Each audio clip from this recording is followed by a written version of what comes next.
A deacon is one of the 4 orders of ministry in the Episcopal Church, serving with laity, priests, and bishops.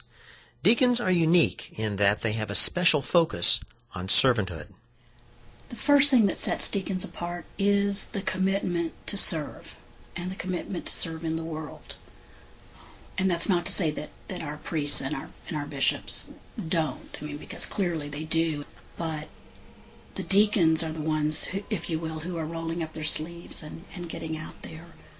A deacon is perhaps most visible on Sundays, where they help organize and participate in the Eucharist.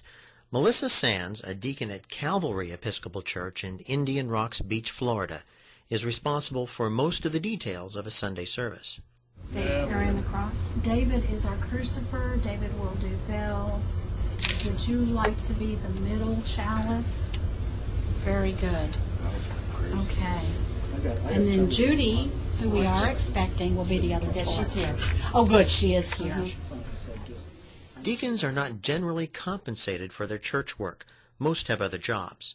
When she's not wearing a clerical collar, Sands is a mental health counselor for the Veterans Administration, working with patients suffering from post-traumatic stress syndrome. Everyone I know who's a deacon has such a compassion for people and for people who are in need. We tend to come from backgrounds like nursing and teaching and healthcare.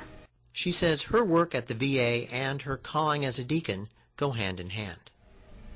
When I was in the process of discerning the call, and as I've come now through these 2 years of diaconal ministry, I realized that I not only brought skills of who I was from my career and my life into my ministry in the church, but that my vocation in the church strengthened me for the work I was given to do.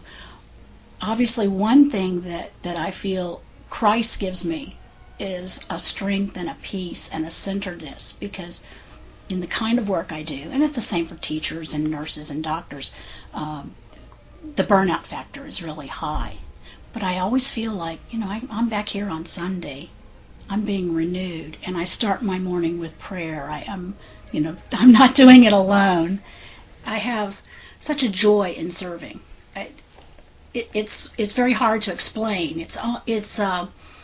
I'm busier than I've ever been, and yet there's a freedom. There's a real sense of being where I'm supposed to be, and yet at the same time being aware that the plan is always unfolding, and that where I am now is not where I'm going to be in the future, but that's okay. For the Southern Cross, I'm Jim DeLaw.